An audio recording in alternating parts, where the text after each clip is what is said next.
How would you like a 15% discount to my daily email, the stack of stuff, the show notes, discounts to the conference, all of that? All you need to do is text the word show to 33777. You'll get the annual subscription with a 15% discount to my daily email. You'll get the stack of stuff, the links to the show notes, discounts to the conference, and so much more.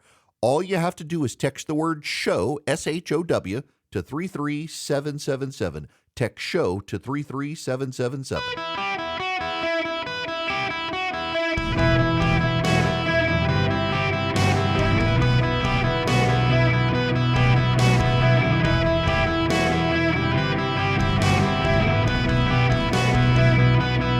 Welcome to the Eric Erickson Show podcast, Hour 3.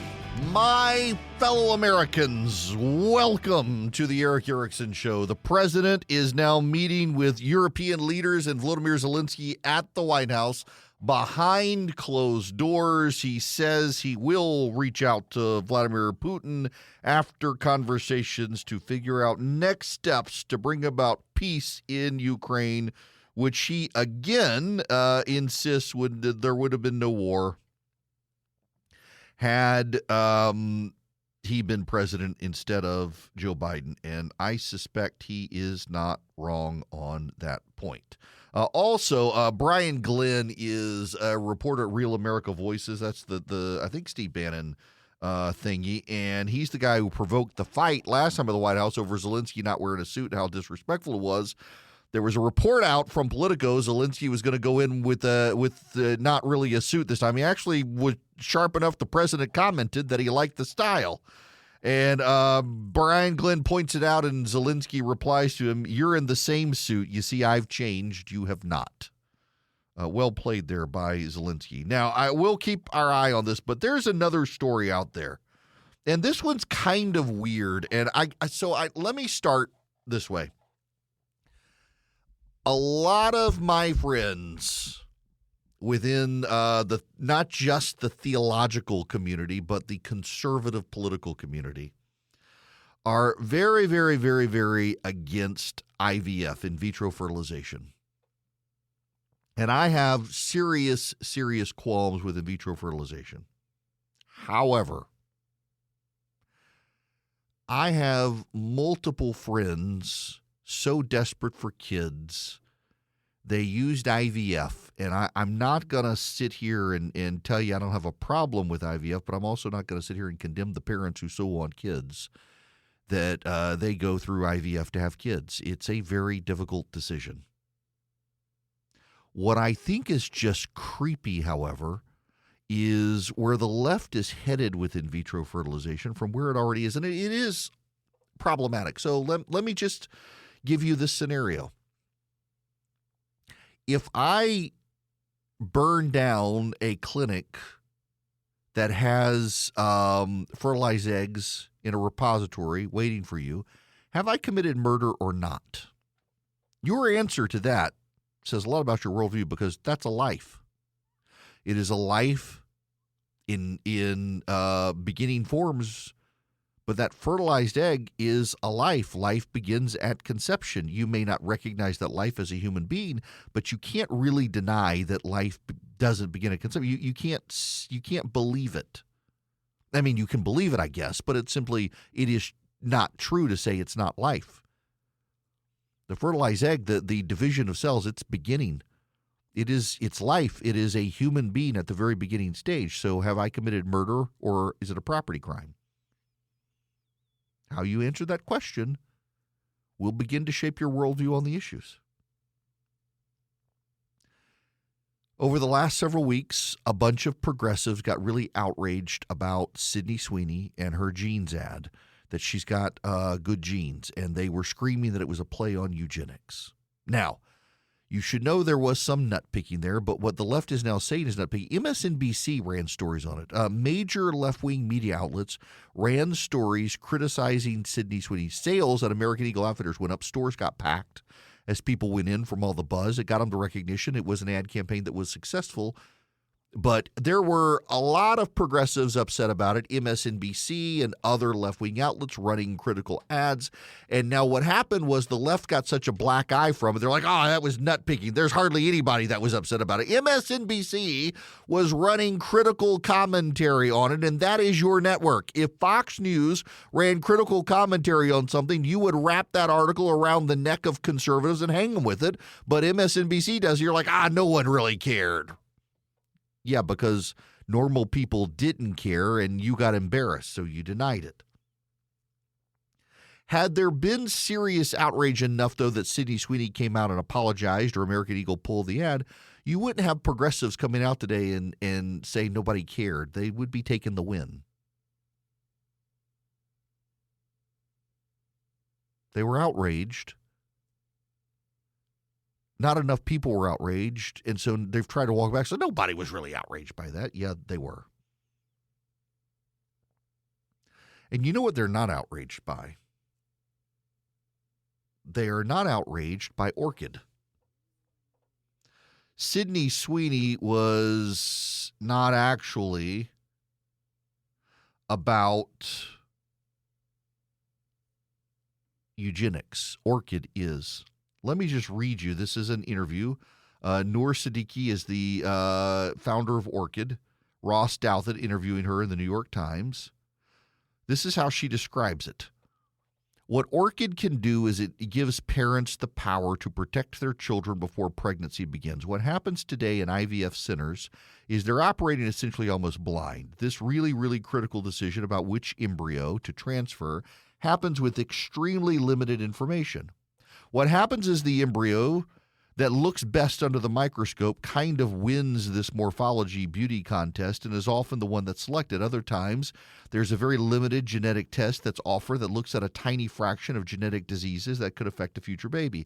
Orchid completely changes that. We're the first company in the world that allows parents to actually sequence the entire genome of an embryo, sequencing 99% of the bases in an embryo's genome, which allows parents to detect risks for some of the most serious conditions, heart defects, birth defects, pediatric cancers, developmental disorders, things that massively change the trajectory of a child's life. And the vast majority of these diseases don't have cures. What's really exciting about this possibility is that now parents have the ability to protect their children from an entire category of disease that previously we had to just hope for the best and wish that our children wouldn't be affected by them.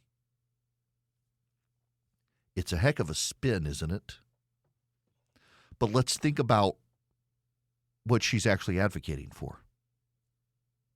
What she's actually advocating for is for you and your spouse to not engage in procreation, but to go into a lab where they take the egg and the sperm and they put it together and leave it in the lab and test it and then implant it in you afterward. That's actually what this is advocating for, is getting rid of the reproductive act altogether.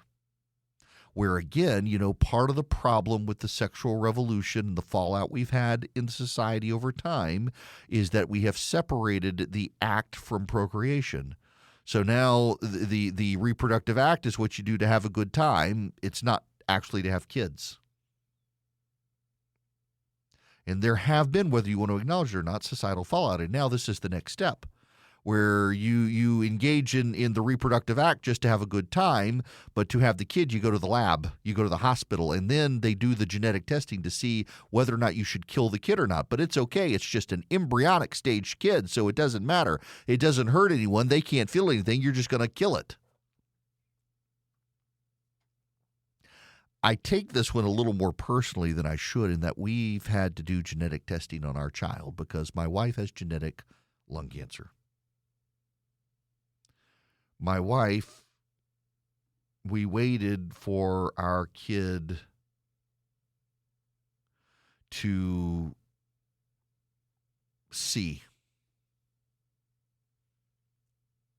We wanted her to be at the age where she could have the choice. Our son, he'll have the choice when he wants to have the choice. My daughter, by the way, was negative in the testing. She does not have my wife's genes for cancer. We don't know about our son. He doesn't know. And if he has them, it doesn't mean it's a death sentence. If he has them, it just means there are proactive steps he can do to check and over time. My wife has stage 4 lung cancer. When we first got married, she had a double mastectomy. Y'all know it just this is one of the reasons I'm deeply unsympathetic to young people right now who complain about it's too expensive to live.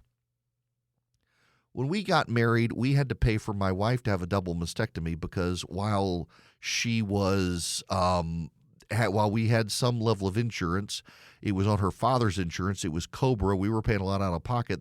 She never passed the genetic test. We knew she had them, and so we had to pay a lot more than we otherwise would have for medical costs, in addition to trying to start a family and house, car payments, student loan payments, all of that.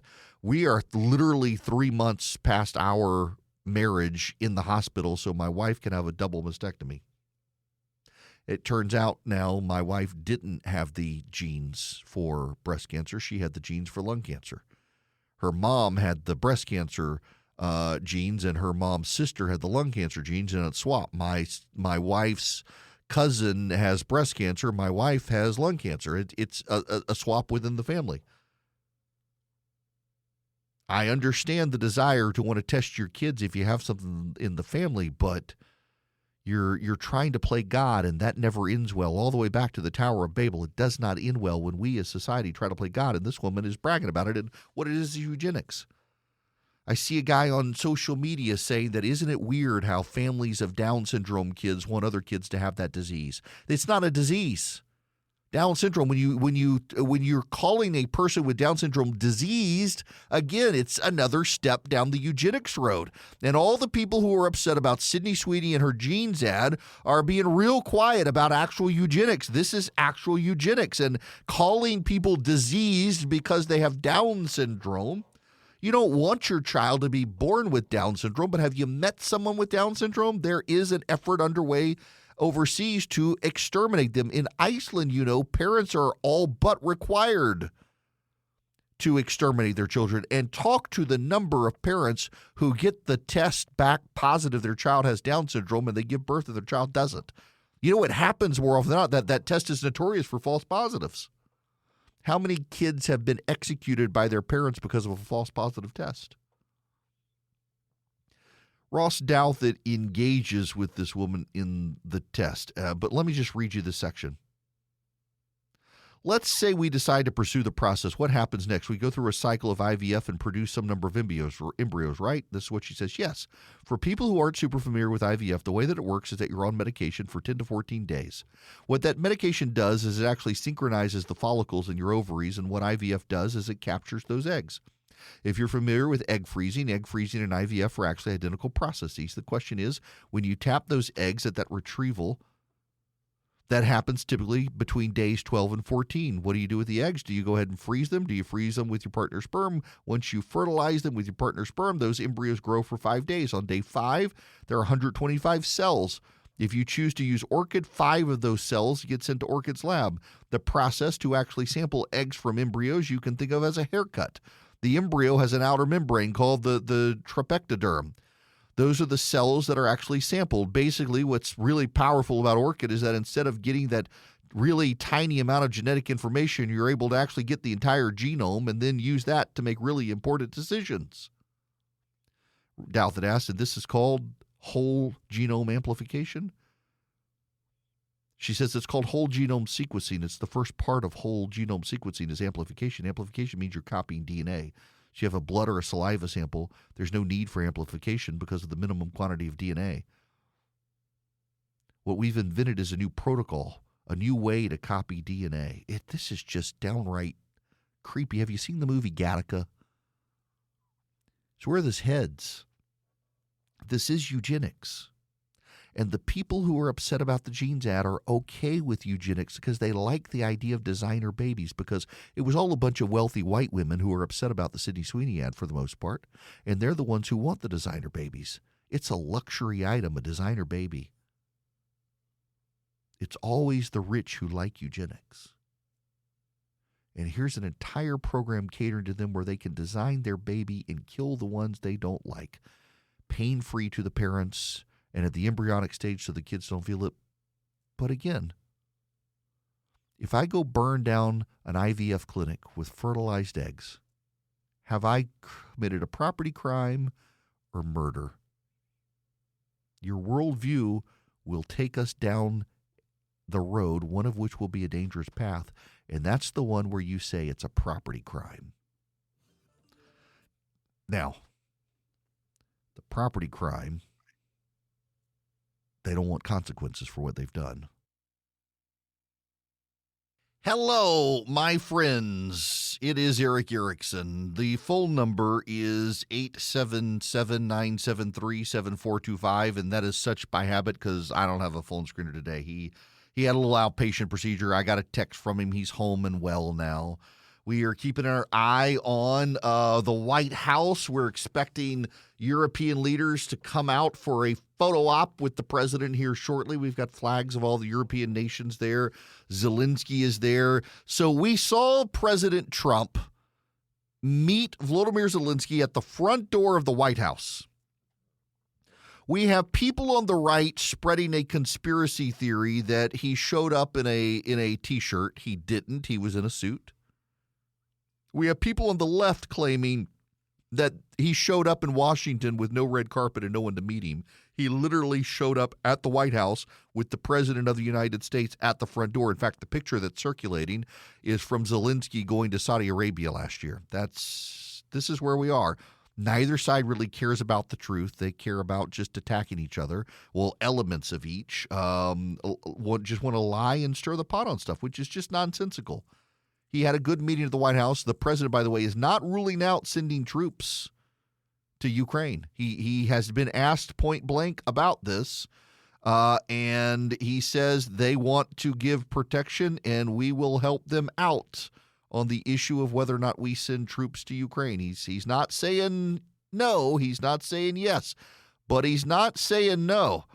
It's a problem here, people. It's a problem that we have people who are just trying to stir the pot and incite both sides as opposed to what's actually happening out there. Now, one of the groups that's advocating common sense conservative reforms is Americans for Prosperity, but it's not just common sense conservative reforms that they're pushing. They're also trying to get you to think about our 250th anniversary. It's a great time to focus on what makes the country special, and AFP wants you to. Americans for Prosperity. Ronald Reagan said freedom is never more than one generation away from extinction. We didn't pass it to our children in the bloodstream. It must be fought for, protected, and handed down for them to do the same. And that's why Americans for Prosperity wants you to remember freedom in this country, and they're launching a campaign called One Small Step. It kicks off with the 250,000 Steps for Freedom Challenge. Every American can take a meaningful step towards a more perfect union at your local level. You do things to remind yourself and your community about the freedom that we have as a nation, what makes us the greatest nation. You go to afpvolunteer.com to learn more and sign up. afpvolunteer.com. Not only that, but you can engage in the political process with AFP. They make it very useful and handy for you. They get you engaged. They get you educated. They get you motivated. They teach you how to contact your local and state and federal government officials to advance meaningful conservative reform in the country. Go to afpvolunteer.com today and take the 250,000 Steps for Freedom Challenge. afpvolunteer.com. Greetings, welcome. It is Eric Erickson here. We are monitoring the situation in the White House, and if anything changes, I will bring you as much as I can. We're watching. There's no reason to pull up these analysts who don't know any more than I do sitting here. We'll just wait for the leaders to see if there's a Q&A here. Right now, so the New York Times ran a piece over the weekend that I missed, and it's worth highlighting for you. The boy crisis of 2025. Meet the boy problem of the 1900s. In the early years of the 20th century, America had a boy problem. Boys on the streets making trouble. Boys becoming truants. Boys getting caught up in crime. The problem spread across the U.S. alongside the disruptions of technological change, immigration, and growing socioeconomic inequality. Policymakers stepped in with universal public schooling, for example. But it was the civic response that was extraordinary. In less than a decade, most of today's major child-serving organizations were founded. Big Brothers in 1904, the Federated Boys Clubs in 1906, the Boy Scouts in 1910, the Girl Scouts in 1912, and 4-H in 1912. Many boys and men are struggling today, too, in an America once again disrupted by technological change, immigration, and growing inequality. Since 2010, suicide rates among young men have risen by a third. They're now higher than they are among middle-aged men. The share of college degrees going to men has fallen to 41%, lower than the women's share in 1970. 1 in 10 men aged 20 to 24 is effectively doing nothing, neither enrolled in school nor working. That's twice the rate of 1990. This crisis demands a response equivalent to what the progressive era delivered, not just in public policy, but in our civic institutions. Today's leaders have been slow to recognize the extent of male troubles, in part because of a fear of being seen as somehow anti-woman. But alarm bells are ringing. And of course, they begin to cite a handful of progressive governors, like Governor Gavin Newsom just signed an executive order that was hard to imagine a few months ago. It offers a comprehensive plan to tackle what it describes as California's growing crisis of connection and opportunity for men and boys. Mr. Newsom said the order was about showing every young man that he matters and there's a path and purpose for him. Let me actually give you some data. This is from Brad Wilcox, who's a professor at the University of Virginia and a fellow at Family Studies and AEI. He's got lots of data that relates to the crisis of young men in the country that the left doesn't want to really acknowledge. When the New York Times acknowledges it, which they don't do in this piece, we'll know how to solve the problem. Young men who grow up in non-intact families are more likely to go to prison than graduate from college. Young men who grow up in intact families are more likely to graduate from college than go to prison. It's kind of wild. You want here's the prison or college graduation for young men by family structure. Among intact families, 9% go to prison, 38% go to college. Among blended families, 19% go to prison, 13% go to college or graduate from college. Those with single mothers, 19% go to prison, 15% graduate from college. Those with single fathers, 27% go to prison, 14% graduate from college. Among adopted parents, 27% go to college, 23% graduate from college. Among intact families, again, 9% prison, 38% graduation from college. The only other number that comes close is among adopted families. By the way, Brad's got a book on this. If you look for Brad Wilcox, he's got a book out from HarperCollins called Get Married, and it breaks down this data. It's well-researched, well-documented. And by the way, it's not in dispute by major family studies groups on the left or the right that stable parent households that are not divorced give more stable kids, more opportunities, more likely to advance in society, transfer intergenerational wealth, which is necessary for a lot of kids these days. Broken families are worse off for kids. Now, listen, I know that some of you, you're kind of cringing when I say that because you're divorced and you're like, don't blame me. And look, I understand. I'm just telling you what the data says. Don't yell at me for giving you the news here. And among those families, by the way, you should note, who are divorced, the number one separating identifier is, do the dads have a relationship with the son? If in a divorced household, the fathers have a good relationship with the son is still less likely to go to prison and more likely to be a productive member of society. Dads have a real role here. And here's the problem.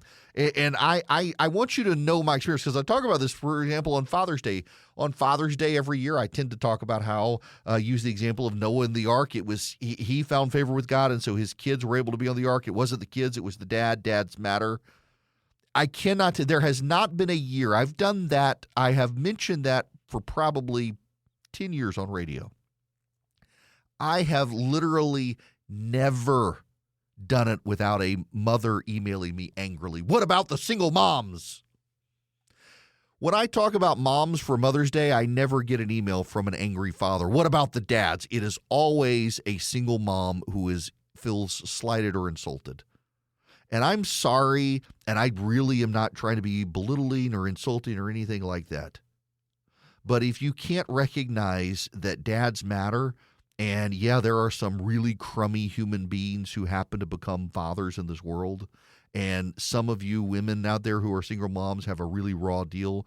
But for the people who are out there who are young men who are thinking of having kids or are fooling around and might create a kid by accident, you got to understand that you having a role in your child's relationship really matters. Across socioeconomic lines, the young men least likely to engage with porn are the ones who have a relationship with their father and their father tells them it's bad. Among young women, the young women who are least likely to have a teen pregnancy are the ones who have a relationship with their father. The kids who marry and stay married are the ones who have a good relationship with their father. Moms, I'm not disparaging you. Yes, you matter. But we spend a lot of time talking about moms and single moms and the fight they have. And this society has downplayed fathers. You go find me a commercial where the father's not the blithering idiot. Go find me the TV show where the father's not the butt of the jokes. We have overcorrected to a degree. Dads deeply matter in the lives of their children.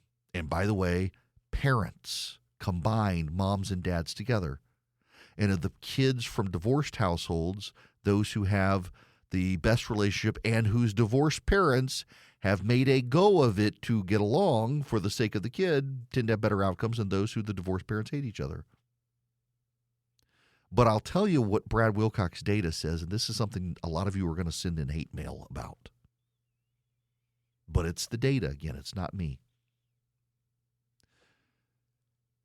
The parents who stay together for the sake of the child until the children are grown and out of the house do better, even though the parents want a divorce and they don't like each other anymore. The ones who stay together for the sake of the kids, their kids do better. That's just the data. It's not even in dispute by organizations on the left or the right. There are lots of individuals who take offense at it and say, you want me to stay in this marriage with this awful person, blah, blah, blah, blah, blah, blah, blah. No, but I will tell you that the data shows that if you do, your kid will be better off. That sometimes it's about your kids, not you. That's not to slight people who are divorced. Sometimes you got to have divorce. I counseled a friend of mine to get a divorce. I'm in seminary. We know divorce is a sin. I counseled a friend of mine to get a divorce. In their particular circumstances, it was the appropriate thing for them to do for the sake of their family, to get a divorce. Sometimes it's not easy. I'm just telling you what the data shows. And so when you have the data and you have the knowledge of what happens, if you do get a divorce and you do have kids, you can understand that engagement with your kid is really important. And if you're a single mom of a son, having your son surrounded by good men in a church in particular is one really good way to help your son. This is one of the problems with the left now. This op-ed in the New York Times spends a lot of time praising Democratic governors for the things they've done for young men, but not a single one of them is encouraging young men to get involved in church. Not a single one. And actually, young men who go to church, like a real Bible-believing church. I'm not talking Episcopalian here, like Urban Center got a rainbow flag out front church. I'm talking like a Bible-believing church that believes the Bible is the inerrant word of God. Those kids in divorced households, those kids turn out fairly normal. Surrounded in a church of believers. And in fact, the families that go to church and are involved in the church community are the least likely of any in this country to get divorced. You know, it's one of the funny things with statistics where you say, oh, people who go to church, they get divorced at just the same rate as people who don't go to church. Well, the self-identifiers, do you go to church? Yes, I go to church. They look exactly like the non-church people. But when you actually survey, how often are you actually in church? Those who go multiple times a month have the lowest divorce rate of any group of people in the country. People who are committed to a faith have the lowest divorce rate in the country. I'm not telling you how to live your life. I'm telling you what the data says. And you should know what the data says, because if you haven't lived your life that way, there are ways to, well, fix the problems, particularly if you've got a young son. We have a crisis of malehood in this country. It's why so many young men are turning to people like Andrew Tate. They're looking for strong male leaders. They have an idea from popular culture of what the strong male leader looks like, and they're turning to the least good person to get advice on what it's like to be a man, and it's not going to turn out well for them. All that is to say, again, the data shows overwhelmingly fathers engaged in their kids' life matters more, extremely. And the left, it's funny in these conversations that they can't actually engage in the society. It's interesting to me that they come up with these solutions on the left on how we're going to we're going to fix the problem of broken men in society. And you know what's so interesting is that they can't actually fix the problems of the soul, and so they can't fix the problems. The socio-political problems are actually not nearly as important as the spiritual problems involving young men in life. I'm telling you what the data says. There is a crisis of young men and boys in this country, and they're being lured to the internet to brash voices that will ruin them, getting them involved in a faith community and surrounded by men who actually care about them and their character matters greatly. Now, I got to tell you, at the White House right now, they are standing at a photo op. They're taking some questions from the crowd. They've taken their photo. They're turning around. They're walking away. They're not really taking a lot of questions as that they go further down the White House. The president with Volodymyr Zelensky there talking to him as they get out of range of the camera. Again, there wasn't a lot of Q&A there with the European leaders. They're going to go have their conversations and meet together, eat together, and figure out what they're going to do about Ukraine. But maybe the president can bring this war to an end. Now, you can bring noxious odors to an end with the Eden Pure Thunderstorm. You get 3 of them. Save $200 at EdenPureDeals.com. Eden like the Garden of Eden. Pure as the driven snow. EdenPureDeals.com. Put in the discount code ERIC3. In fact, when you go to EdenPureDeals.com, you will see on the front page of that site, radio and podcast. Welcome, listeners. Enter your code. You put in ERICK, the number 3, no space. You click the submit button. Your savings are added to your card, and you see the Eden Pure Thunderstorm Oxy 3 air purifier. This is their newer air purifier. It kills up to 99.9% of bacteria and viruses. It breaks barriers in air purification. It's super compact. It's super quiet. It's super powerful. It purifies the air better than even a lot of HEPA filters. It generates ozone. It latches on to odors, and it wipes out those odors. It traps dust and pollen and pet dander. It's small. It's portable. Plug it into the wall or plug it up with a USB cord, and it just works. You go to EdenPureDeals.com, put in the discount code ERIC3, ERICK3. You get 3 of them for just $187. That saves you $200. You get them for less than $200. It's a great deal. EdenPureDeals.com. Let's jump back to the White House. The president is speaking now, surrounded by the European leaders there. As a foreign dignitary, and I liked him from day one. And I like him even more now. That's pretty good. That's unusual. That's a pretty unusual thing. Prime Minister Meloni of Italy, who's a really a great leader and an inspiration over there. She's served now, even though she's a very young person, she's served there for a long period of time relative to others. They don't last very long. You've lasted a long time. You're going to be there a long time.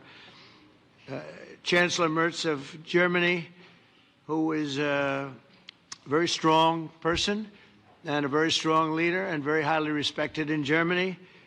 And he's my friend, and it's an honor to have him as my friend. Thank you very much. Very good. You look great with your tan. Where did you get that tan? I want to get a tan like that. President Stubb of Finland, and he's he's somebody that, where are we here? Where? Oh, you look better than I've ever seen you look. But you've done a great job, and we wanted to have you here because you're somebody that we all respect. And you've had a lot to do with the success, I think, and the potential success. And thank you very much for being here. We appreciate it. And the President of the European Commission, Ursula von der Leyen, who is somebody that we just made a big deal with all of those countries. I don't know. I think you might be more powerful than all these guys at this table. I don't know.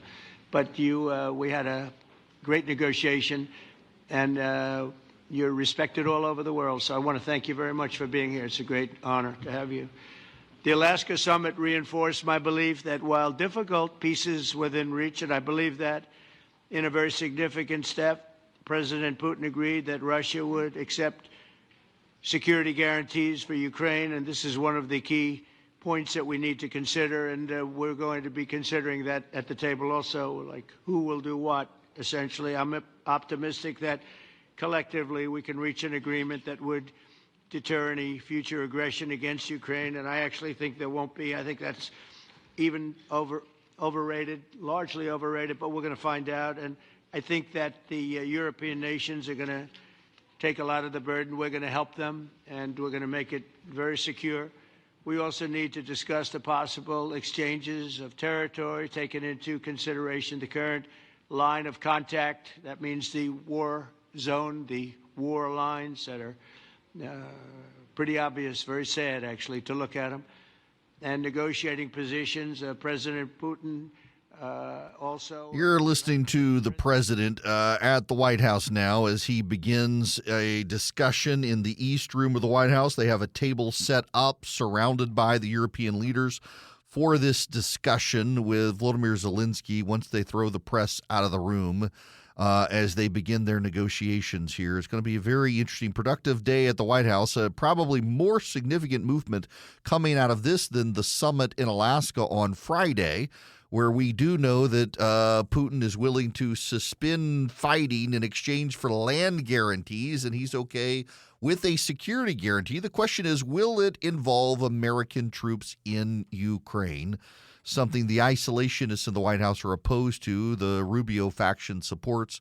We'll see where this winds up. I will bring you the latest right here tomorrow and take your phone calls. As always, text ERIC, E-R-I-C-K, to 33777 and get the show notes for more.